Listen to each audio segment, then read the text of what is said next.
Welcome, ladies and gentlemen. The focus of this event is media freedom. And throughout the conference, we've been hearing how many journalists around the world are being threatened and attacked for just doing their job. But in this next session, we'll be looking at public broadcasters and the need for the independent and verified news that they provide, as we will hear that independence is also currently under threat in many places.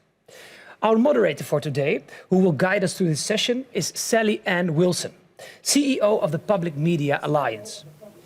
The PMA, as it is known, is the largest and oldest association of public broadcasters with members in every continent. So now over to you, Sally Ann.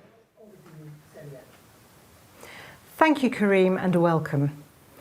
Most countries have a national broadcaster, and many of these are public broadcasters. These media organisations are accountable not to governments or commercial interests, but to the public. But to earn this name, their news and information must be accurate, impartial, verified, but most importantly of all, independent.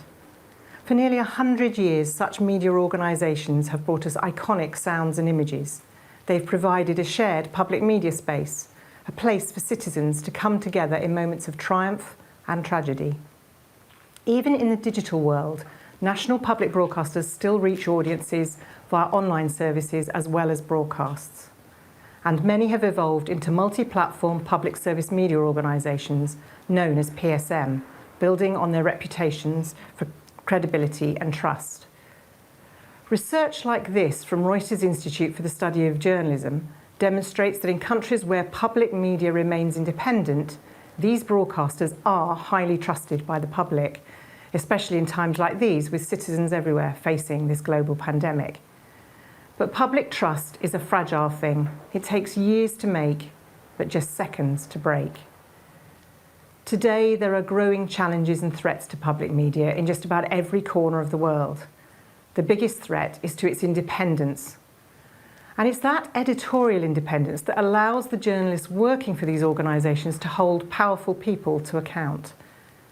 Governments worldwide often acknowledge the threats to individual journalists, but the amount of freedom and independence that they grant their own broadcast networks is also central to the media freedom debate. These are some of the headlines that the Public Media Alliance has reported in the past year. There's been pressure on public media in Hong Kong and across Europe. Public media journalists like these from Thai PBS report regularly from the front line of sometimes violent protests. And in the past year, a number have been attacked and injured around the world, including those attacked by authorities during protests in the USA. And in the past year, we've had the global pandemic, which has brought many challenges for us all. Public broadcasters still have to fill hours of schedules with the same high-quality productions, but produced under strict COVID-secure conditions. They've risen to that challenge, with journalists like those in New Zealand and Sweden creating their own studios to be able to broadcast from home. But the most pervasive effect of COVID-19 on public media has been the increased pressure on media freedom and independence by governments, making it more difficult for some public broadcasters to challenge those in authority, to give full public account of their actions. With the rapid and alarming spread of disinformation worldwide, digital platforms such as Facebook have begun to label posts from broadcasters that they deem to be state-controlled. State broadcasters are media organisations with little public accountability. They're simply mouthpieces of the state. This has sharpened the debate about what public media is and why it matters to society, to all of us. In this session, we will explore and debate with our global audience, you, what defines public media today. And I will ask how public media can maintain its independence and continue to be both credible and trusted in the digital era. So for this discussion, we'll have with us in Stockholm, Silla Benko, DG of Swedish Radio. In Accra, Professor Amin Al-Hassan, DG of GBC in Ghana. In Sydney, Gavin Morris, Director of News Analysis and Investigations for ABC Australia. In Zagreb, Sanja Miklusevic-Pavic, Croatian Journalists Association. And in London, Jamie Angus, Director of the BBC World Service Group. So good morning to you all, and I'd like to start with Silla. Silla, can you explain why you believe public media what it is and tell us why you think it is important to democratic society. Well, hi everybody, and hi Sally-Ann, and thank you for a very crucial question. As you already pointed out, there are different ways of describing public service and what it is in different countries, which of course could be a problem in itself. In some countries, both commercial media and politicians really want to kidnap the word and make it equal to quality. But public service is not that simple. It's not only about quality. Quality is, of course, important, but it's also independent, and it's also to always try to be impartial. And actually, in Sweden, we have a very clear definition. Public service media needs to be independent from all kinds of power, political, financial, religious, and whatever else you can come up with. And therefore, we are, for instance, a limited company owned by a foundation. The money should come directly from the people. And in Sweden, we at the moment have an earmarked tax after years and years with a license fee. And as you know, in Europe, there are different financing models in different countries. The third thing that is important for being a public service company is that you should have a remit. And we get our charter approved by the parliament. No commercial media have a remit approved by the parliament. And finally, when producing our content, we should always try to be impartial. Then, of course, a lot of what we produce is high quality, but that in itself doesn't make it public service. And quite frankly, commercial media also provides the audience with a lot of high quality content. And I strongly believe, and I always pledge for a strong dual system, strong public service side by side with strong commercial media, because that serves a democracy and its citizens best. And it's not only me saying this. A lot of scientific research proves that in countries with strong public service, the citizens are not only better educated, they are also better informed. And as a public service company, we should always work on behalf of the people, of the citizens. We should provide an open arena for debate and discussion where thousands and thousands of voices can be heard and opinions can be shared, and that is in all genres. And this, I think, it's becoming more and more important that we don't tell people what to think, that we let them make up their own mind. Because if you just look at the recent election, for instance, in the United States, we all know that the media market in the States have become extremely politicized, and two people in the same household could actually get a totally different view of the election result depending on which television channel they were watching or which newspaper they were reading. And this is something that we also now see growing in Europe. And quite frankly, I'm a bit worried about that, because I don't think that is the situation that we need in Europe. We have to nourish and we have to care for media that has their main focus to be both independent and impartial. You're on the board of the European Broadcasting Union, Silla. So can you just tell us a little bit more about your recent experiences in Europe as well as in Sweden? Well, actually, luckily enough, I think the pandemic has really shown why we are important in the entire Europe and among most of the members of the EBU. In Sweden, for instance, almost 74% of the Swedish population now say that they have a high trust in our content. And this figure has been stable since year 2000. So people that say that we are losing in trust, they are absolutely not correct. And during the pandemic, for instance, in Sweden, in a country with 10 million people, we are now reaching 7.5 of them every week. So, of course, with the people, with the audience, we are fine, more than fine. Because at the same time, we all have to recognize that our national media markets in Europe are not very national anymore. They are very global, they are very digital. So we are fighting with some giants out there that has a budget much larger than ours. And they also, of course, go for the same audience and the same audience time. But once again, people do come to us because they don't only want to know what has actually happened, they want to have someone, a trusted guy that helps them to explain why and what kind of consequences it might have to them. And we see in Europe, among the members of the EBU, also actually audience figures escalating, reach is escalating, spend time on public service media is escalating, especially among the younger audiences, which I think is very, very promising and a very good sign. And also, one thing that you have to remember about Europe and European public service companies is that they are just that, they are European. and very much national. So money spent on public service in Europe stays in Europe. It goes, for instance, in Sweden to our staff, Swedish employees, but it also goes to salaries to people working at Swedish production companies or artists or creators from the Swedish culture industry. And simply, money spent on these companies stay in the country, which is not the case if you spend your money on big global tech giants from, for instance, China or the United States. Then the money leaves Europe and goes somewhere else. And to be honest, these big companies don't pay very much taxes in Europe either. But in spite of all this, I see a public service in Europe that is under enormous pressure. Even though we have huge reach, people spend a lot of time with us, the trust is high, I see pressure both from the politicians and financially. And in some countries, both. And this worries me, not only, of course, as a CEO, because I'm partial here, but also as a concerned citizen. Because once again, a democracy needs more public service, more impartial content, and not less. And I see numerous of risks ahead that we might maybe be able to explore during this session. But for instance, if you just look at the rhetoric, I mean, there are more and more politicians out there claiming that we are not, in fact, independent, but that our journalists are biased. That is a problem because that gives that impression also to the public. We have politicians that are creating draconian laws that admits all kinds of people connected to the power to buy up media companies. Look, for instance, what happened just this week in Poland, where a state-owned gas company buys a lot of local newspapers. Or look at China, where they have implemented new security laws in Hong Kong. And then we have the big problem of financial pressure. I mean, we can't ignore that. And that's on public service, but that's on impartial commercial media as well. And if you look once again at the United States, 36,000 local journalists have lost their job due to the pandemic.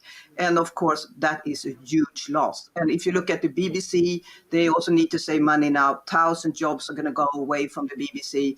And local journalism, also in Sweden, are really struggling because the advertising money is going down the drain. And when it's going to be picked up again, it's most likely going to go to Amazon or Google or Facebook and not to local journalism. So we have a lot of struggles ahead and we need to turn them into opportunities. Thank you, Scilla. I mean, I think you've set the stall out there for Europe and parts of the world very clearly. But Professor Al-Hassan, Scilla believes that independent public media is fundamental for democracy in Europe. I know just this week you've had a general election in Ghana. Can public media work anywhere? Thank you, Salian. And I really like Scilla's perspective from Sweden. I think that the question of the relevance of public service media within the circumstances of developing democracies can never be overstated. And I think we should get it very clear that the entire concept of nation, our experience is entirely different from Sweden, for example, or other European democracies, where they transform from empires into nation states. We came out of a collection of several ethnic groups into an imagined community of a nation state, which has been theorized as such. The point here is that free market, or private media looks out for consumer eyeballs. Public service media fundamental goal is to build the capacity of citizens. So within the context of Ghana, for example, we've seen that much as we have a very excellent liberalized media market, we have over 500 FM stations and over 200 TV stations. We still have large chunks of the country where it is either the Ghana Broadcasting Corporation station or there is no media at all. Such communities I call zones of silence are dangerous for a developing democracy such as Ghana. So that the fundamental goal of the public service media is to reach out to these areas that are not attractive to private media. And for us in Ghana, the evidence is overwhelming. Let us also remember that within the context of developing democracies, the key issue has to do with the fact that anytime there are conflicts, it comes from the margins of the nation state. So that the relevance of public service media to let the margins of the nation state feel part of the national community is very central And I think that that is why public service media is most relevant under the circumstances of developing democracies such as Ghana. Thank you, Dr. Al-Hassan. I know you studied public media as an academic before returning to Accra to run GBC. Can you just quickly outline any specific pressures that there is for public media in countries such as Ghana? Well, I think that the first challenge is the fact that the political class are very interested in owning media. So for that matter, they tend to see the the public service broadcaster as a challenge. And the second issue has to do with the fact that we started off historical as state broadcasters, organs of the state. And now as the democracies that we're experimenting with developed, we are repositioning as public service broadcasters. Legislation is supposed to, the law established in GBC was in 1968, when it was a military government. We need a new legislation that will define us properly so and cushion us from external pressures. When you look at our current circumstance, you realize that we are largely funded by government transfers from the public purse. We don't have a well-established system of financing public media, like the licensing fees that are paid in other democracies. We have it in law, but we fail to implement it as a country. A few years back, we actually had a problem with it, and when we more or less, even though the law is enforced, we are not really collecting the license fee because the general attitude has been that Ghanaians tend to understand the fee as they are paying for our service. We fail to let them understand that they are paying for the promotion of diversity of content and increasing of access to citizens wherever they are. We fail on that. So as a result, the current challenge now is how do we put in place a sustainable mechanism for funding public service broadcasting or public service media in Ghana and in other African countries for that matter. Thank you. And that challenge is real because if you have to rely on direct government transfers, then you're going to have a problem where you depend on the convenience of the government. Anytime they want to give you, they give you the money. But if you have a sustainable model of funding, then we can be sure that public service broadcasting within our circumstances will be able to perform its expected role. Thank you, Professor Al-Hassan. And I think this is clearly a really important point. It's about implementation as well as just having the legislation there. It's often very difficult in many parts of the world to have the implementation. And that's actually something that's quite widespread. I'd like to bring in Gavin Morris. You've led ABC's news department through an incredibly difficult period. Firstly, back in 2019, Australia had horrendous bushfires, and these were followed almost immediately by the global pandemic. What was ABC's role as a public broadcaster during those two crises? Hi, Sally, and good evening from Australia. Good morning to everybody there. Look, I think the reminder to the Australian population of what public broadcasting is really all about was enforced in this really 12 months, 13 months of crisis that we've had in Australia. I mean, we've had bushfires in Australia before, but we've seen nothing like the crisis that we had over last summer.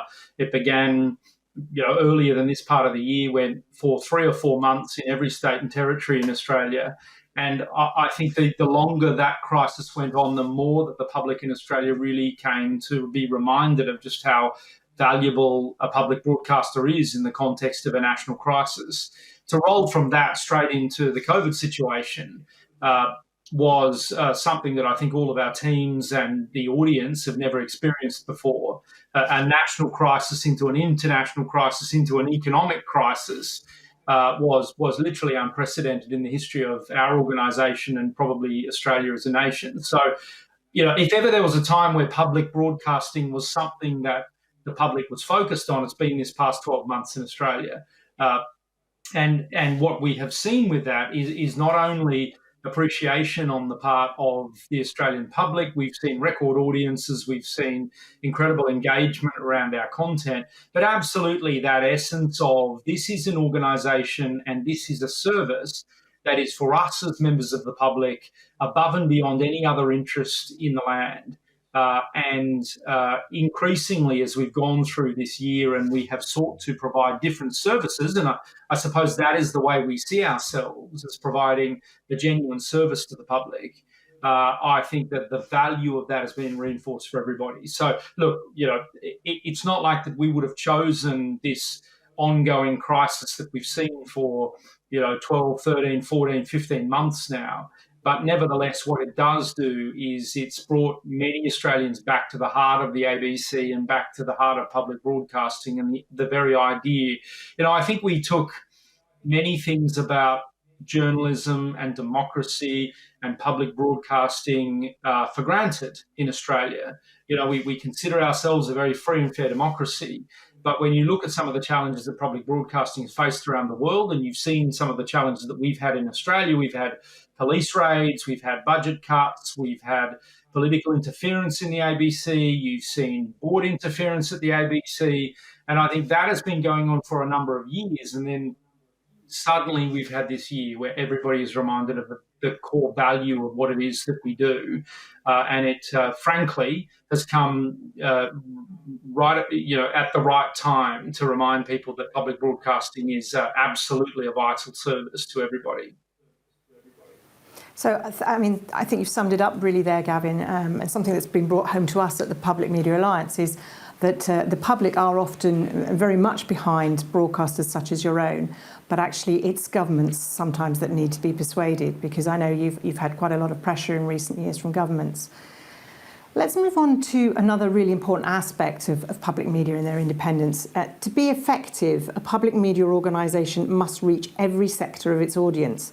In Australia, that remit falls to you at the ABC, and also specifically to Australia's other public service media, SBS. But how challenging is it for a broadcaster to remain popular with everybody and still broadcast something for everyone in society?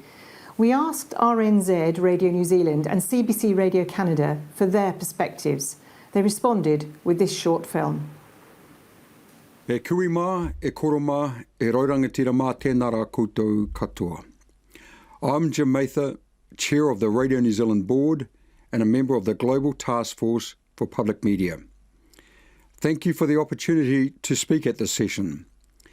As a public broadcaster, RNZ's priority is to develop a lifelong relationship with all the people of Aotearoa, New Zealand.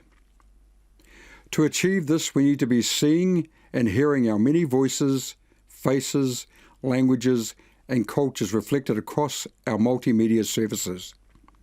RNZ has specific responsibilities to Māori under the Treaty of Waitangi, and we are committed to meeting those obligations. Our approach is to have Māori language, culture, stories and perspectives occur naturally as part of the fabric of RNZ services rather than be confined to specialised and separate programming.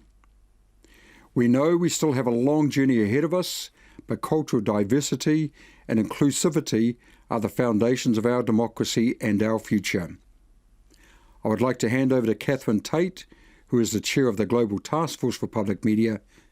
E raurangatira mā tēnā koutou, tēnā tātou katoa. Thank you, Jim. As you know, public broadcasters play a vital role in our democracies.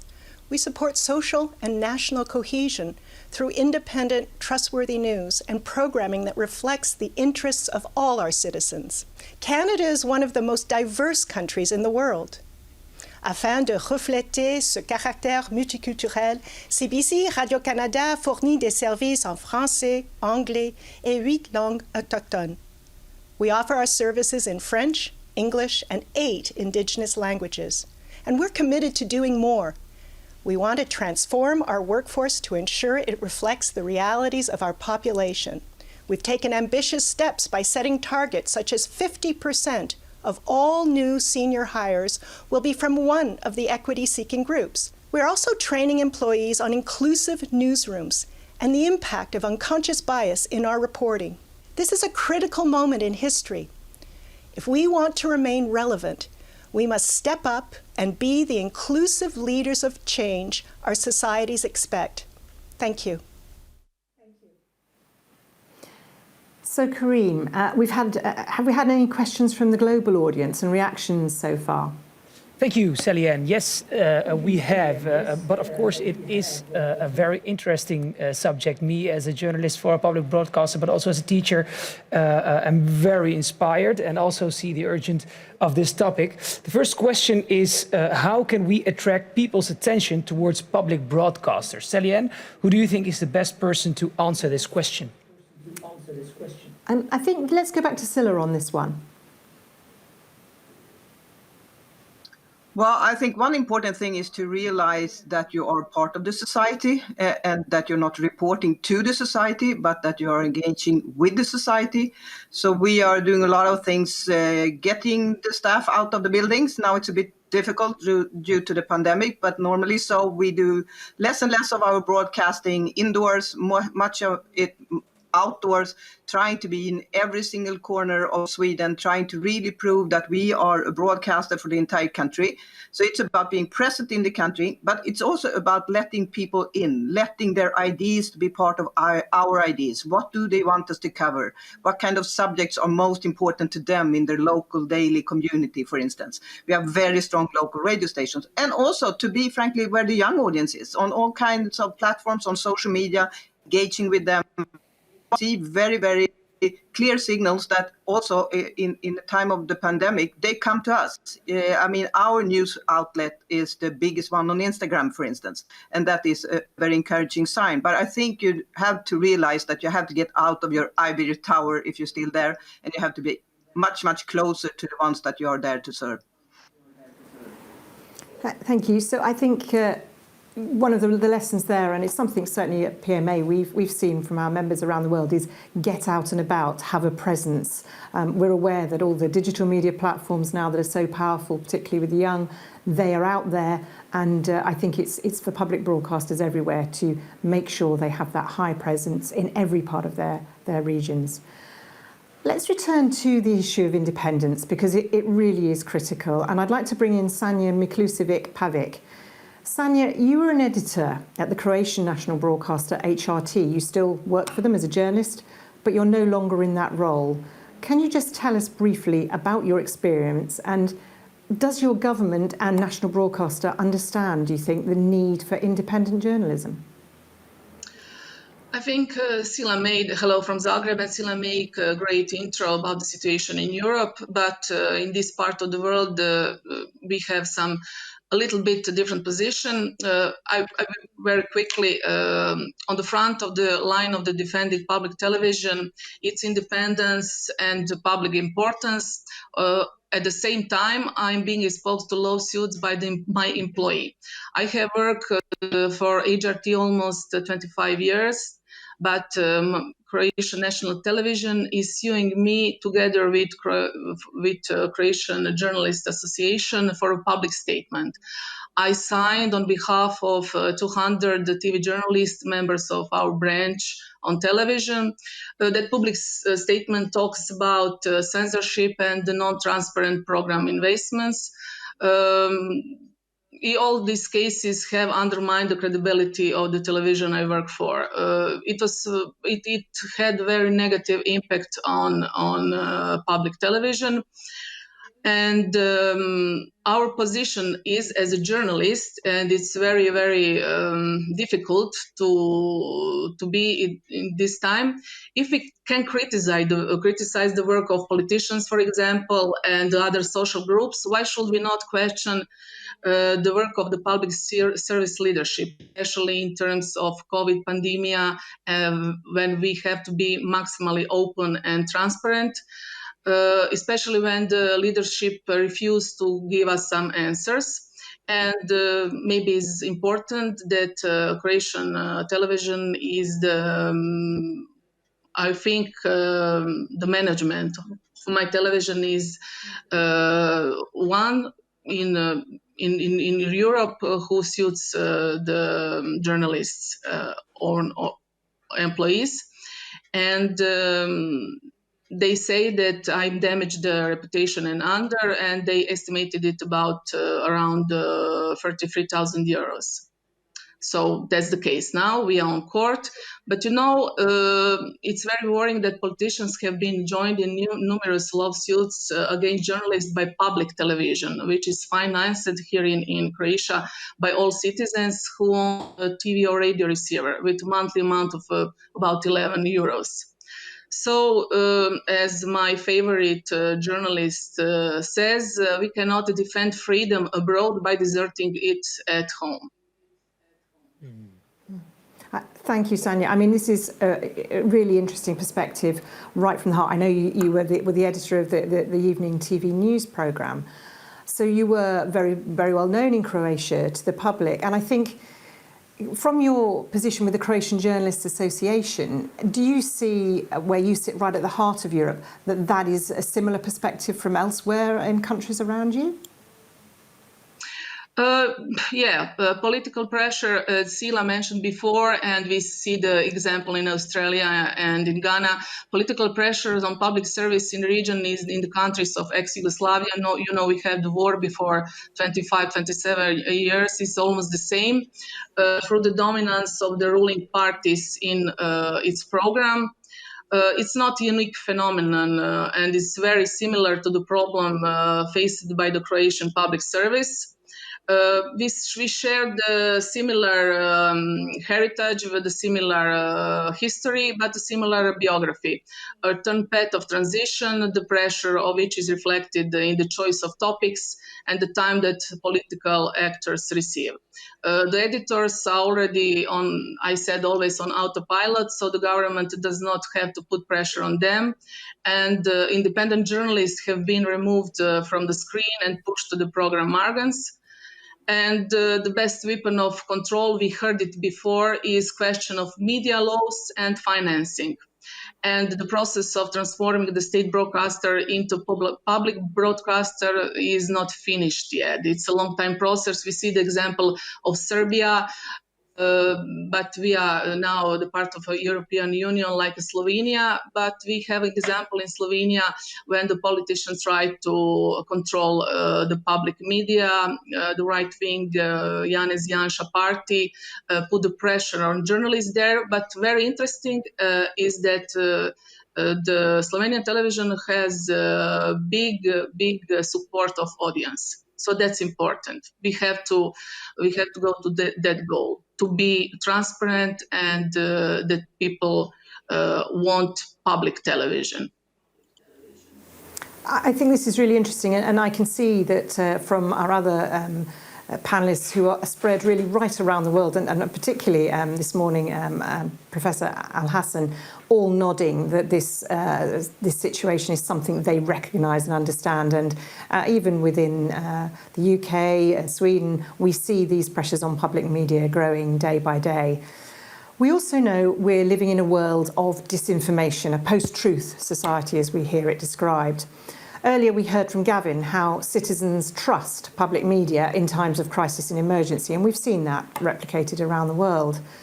We're now facing one of the most serious crises of recent human history, a global pandemic. With public media under threat, can they do more to help the spread of disinformation? At this point, I'd like to bring in Jamie Angus from London. Jamie is director of the BBC's World Service Group, and they've taken the lead on a new initiative called the Trusted News Initiative. So, Jamie.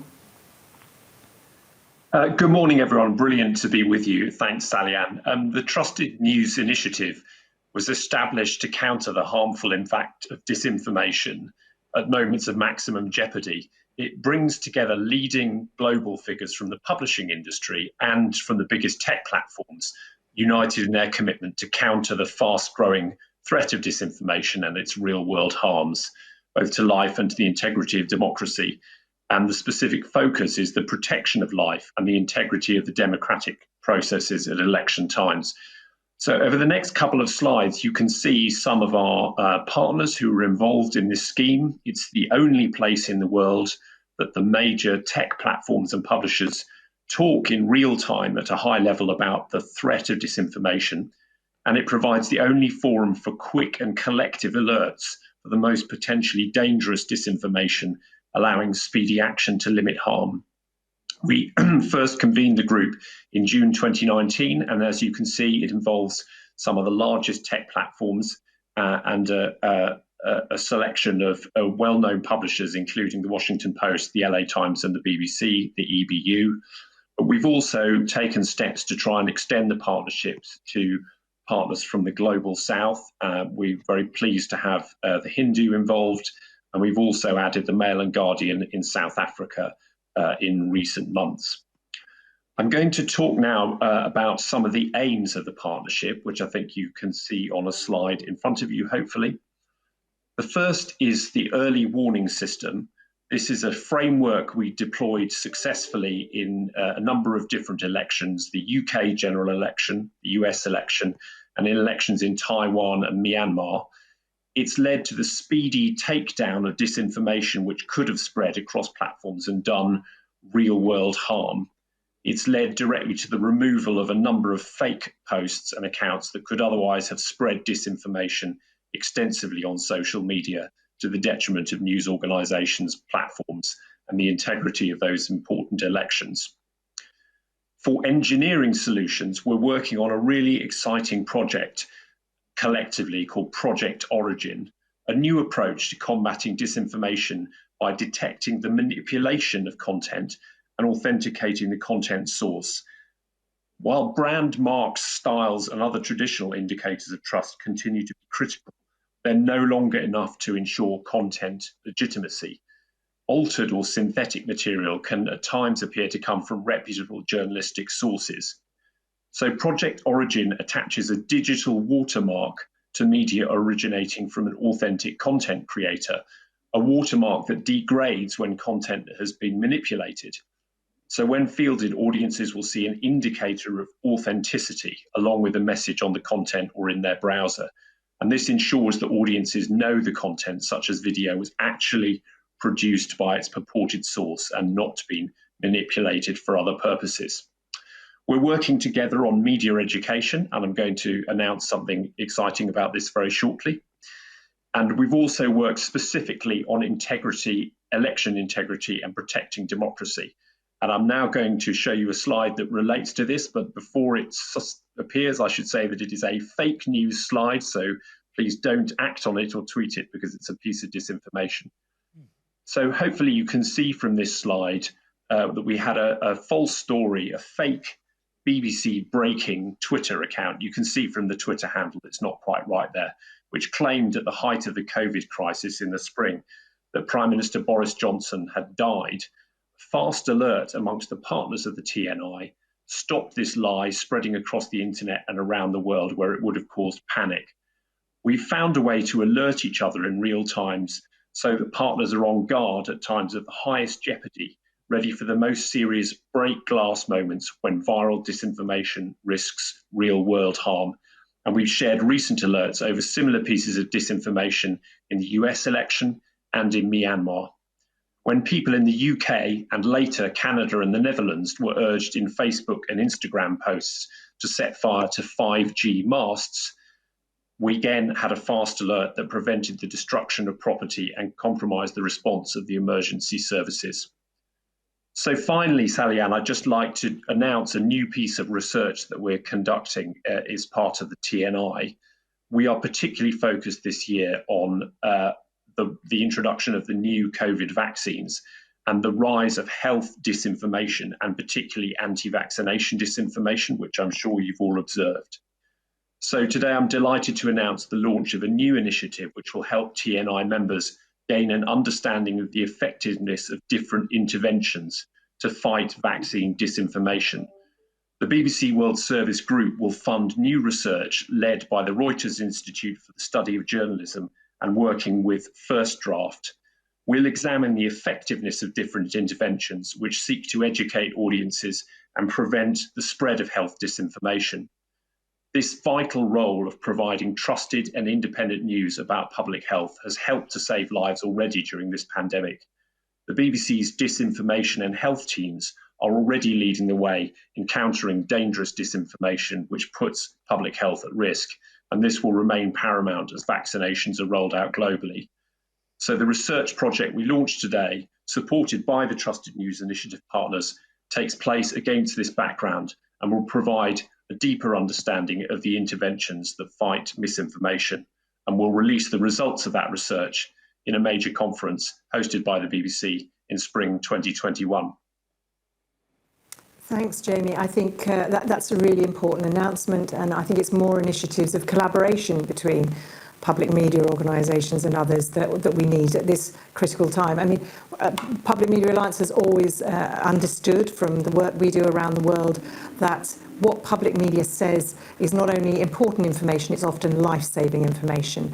And stopping disinformation and this sort of, particularly in terms of anti-vax information that's spreading on around social media and wider is critical. I have to just ask you, Jamie, when we saw the slides of your partners, there's a lot of non-public media partners in this initiative, and I think that's important to have wide collaboration. But couldn't this have been achieved without public media, without the BBC taking the lead? Well, I think that's the point, isn't it, Sally-Ann, that we feel one of the BBC's most important roles is as a convener, a sort of trusted, relatively neutral convener of a number of organisations which in many senses are in competition with each other. And that's certainly true of the tech platforms and some of the partners in the partnership who are working in the same national markets. So we really felt that one of the things that the BBC could bring to the TNI was that kind of trusted power of convening partners together to get us all into the same room and start to talk about what solutions we could work on, and to keep it quite limited and focused, I think, because otherwise this could just spread into something far too vague and sketchy. So I think the BBC's unique role in being that convener is one of the things that's worked well about TNI.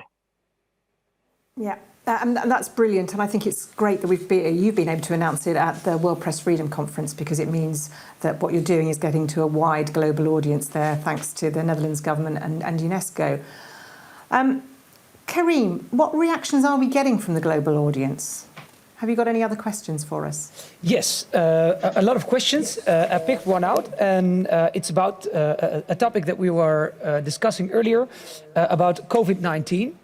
The question is, COVID-19 has added extra pressures to the way public broadcasting services report news. Has COVID exacerbated press freedom issues for public media? Sally-Ann, who's the question? Thank you. I mean, I think Sanya... Yeah, I think Sanya really is probably under more pressure than any of our other panellists and Professor Al-Hassan. Can I go to Sanya first and then briefly to Professor Al-Hassan? Yeah, in some way that's true, because we spend so many hours to work to cover the pandemic, and the question of media freedom is now not the topic. But this we have to say that we discussed this issue in Croatia. We try even today, because we have so many problems, and I think that's the topic we have to discuss in our societies. Okay, Pak, I'm running to time on my timings. You all seem to see public media as critical for democracy, but how do we, the public, know who to trust? It used to be so much simpler. There are so many sites out there offering us news and information, and it's not all objective, as we've heard this morning. So who do we trust? Sanya, again, just briefly, how do you think we improve media and information literacy?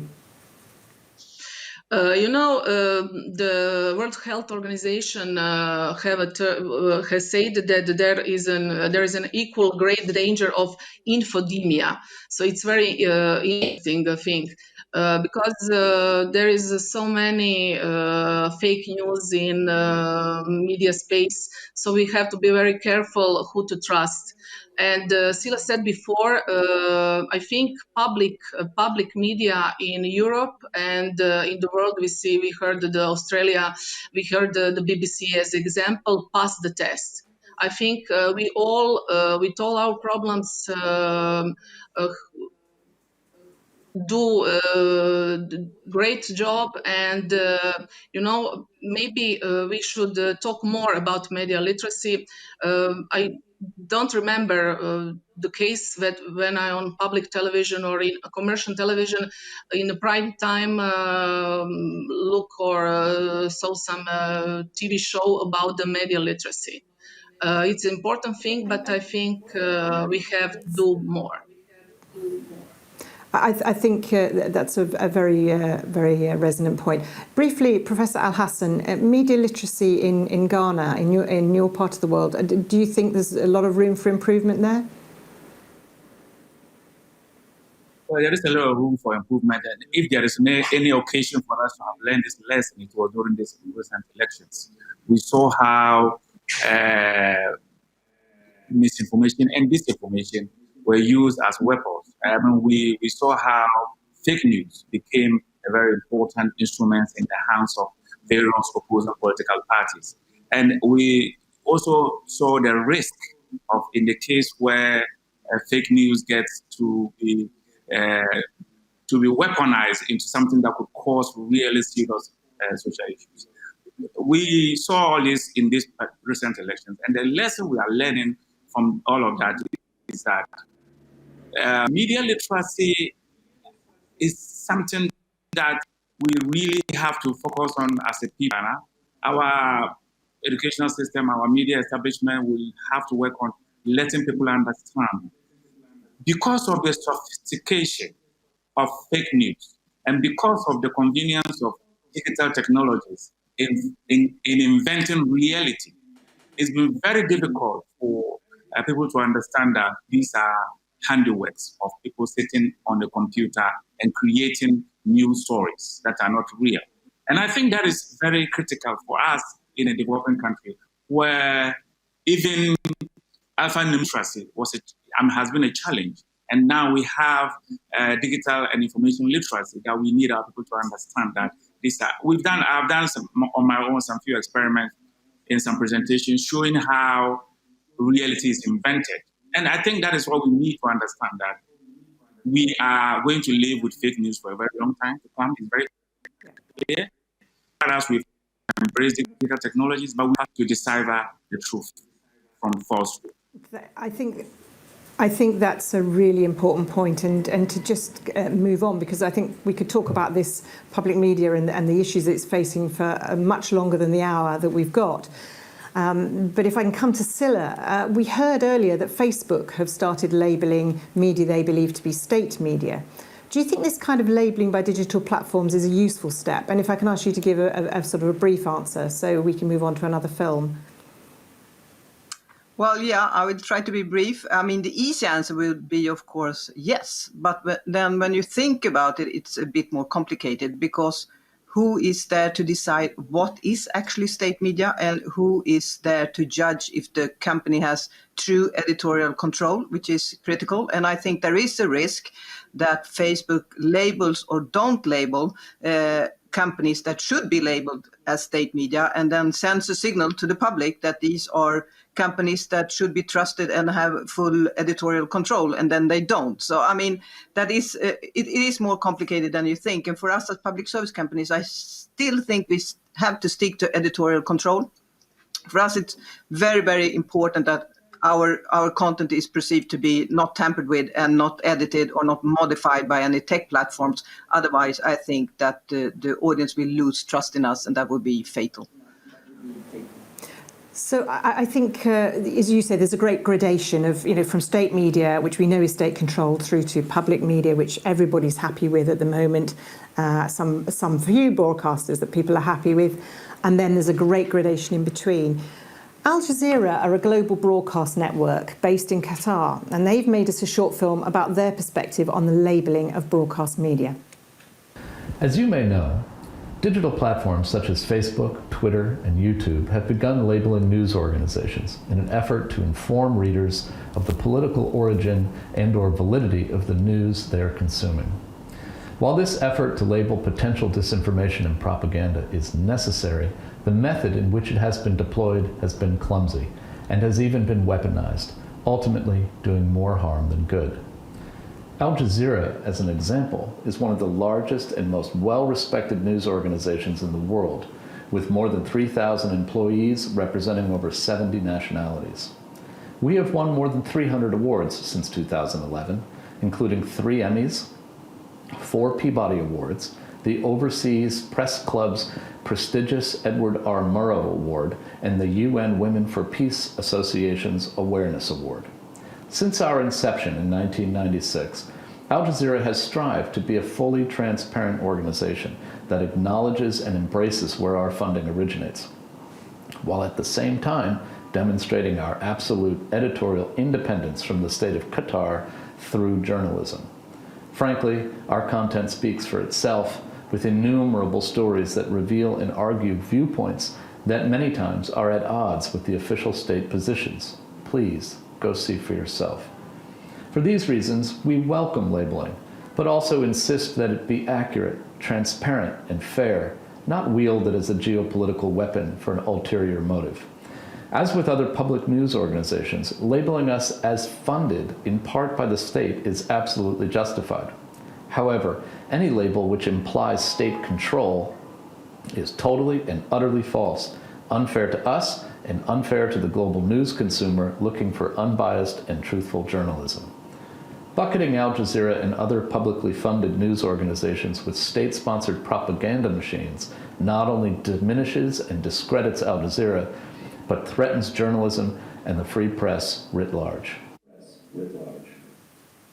So, Gavin, if I can come back to you, this is a really tricky question. How do we label public media, media as to whether it's public or state? And aren't those views going to be quite different depending on where you sit in the world? How do you feel about this in Australia? I think the global perspective on this is tricky, right? In different parts of the world, you're absolutely right. There are different views both from governments and from the public around the role a public broadcaster plays. I suppose I come back to the fundamentals of what we do, and I still think the truth wins. And the more we can be services that bring the truth to people, that hold the powerful to account, that do it with an independent mind and a purpose that is in the public interest, all of that cuts through much more powerfully, I would hope, than any of the sort of, different obstacles and boundaries that regimes might like to put around us. The truth will always win if you can present it and pursue it in ways that really cut through. And usually, as public broadcasters, we have very large platforms to be able to reach the public. In the recent troubles that we've had in Australia, both in terms of political interference and budget fiddling and AFP raids, in terms of police coming into our building to seek our sources and all the rest of it, my message back to our troops has always been, do not take a backward step, step forward. Do not be cowed by this. Do not let the whistleblowers sort of hide in the shadows at a time when we need them more than ever. Help them bring their stories to the core. If the politicians and the authorities are afraid of what it is that we're saying, we need to say it louder. And I think that really is the essence of public broadcasting in any country, in any regime. Granted, in Australia, that's an easy thing to say, compared to some countries where public broadcasters face many more obstacles than we do here. But nevertheless, I really do think that at the essence of what we do, the truth wins. The truth wins. I mean, just before we go to a final roundup, and I don't know if there's any audience questions, Karim, or comments, but I really do think this comes back to an issue of perhaps public media worldwide speaking more loudly about what it is they do and raising awareness of public media and advocating for it better. Karim, have we got any audience questions that you'd just like to bring in? Yes, we have. A very interesting one. It's for Jamie Angus. What is more effective in the fight against disinformation? Is it law regulation by the state or grassroots fact-checking platforms? Thank you. What an interesting question. Well, I think state-backed regulation can only go so far because, if you look at the extraordinary rise of these encrypted chat apps, and I'm personally fixated on the role that WhatsApp and other messenger apps are playing in the spread of disinformation. much, much more than digital media, digital news media, actually. I think these are almost impossible to regulate.